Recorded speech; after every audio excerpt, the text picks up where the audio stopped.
जलावा चढ़ावे जइहो जलावा चढ़ावे जइहो शिवालावा गे पगली गौरा मैया के सैया से मंगी होई है पगलावा गे पगली गौरा मैया के सैया से मंगी होई है पगलावा गे पगली जलावा चढ़ावे जइहो जलावा चढ़ावे जइहो शिवालावा गे पगली गौरा मैया के सैया से मंगी होई है पगलावा गे पगली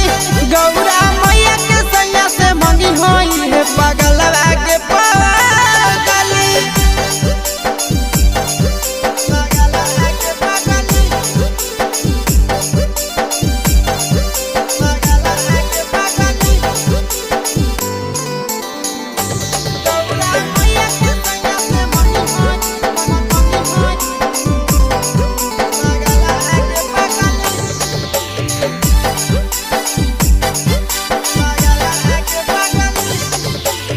सावनों में कदी है भोले बाबा के ढायनावा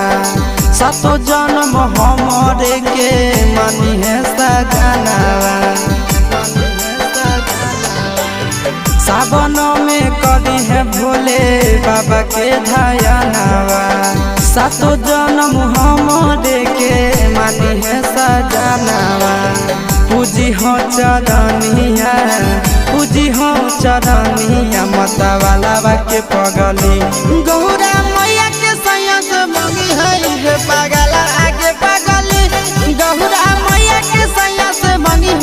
है पगला आगे पगली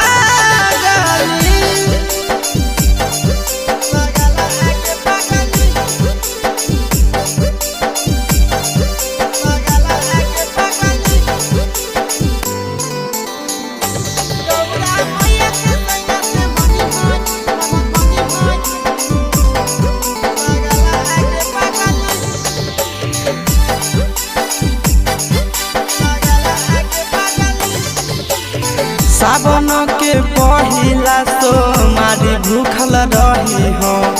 दिलावा के बतिया भोले बाबा जी से कही हो सावन के पहिला सोमारी भूखल रही हो दिलावा के बतिया भोले बाबा जी से कही हो बतिया चिंटू आशीष के बतिया तू रखी हो खाया लावा गे पगली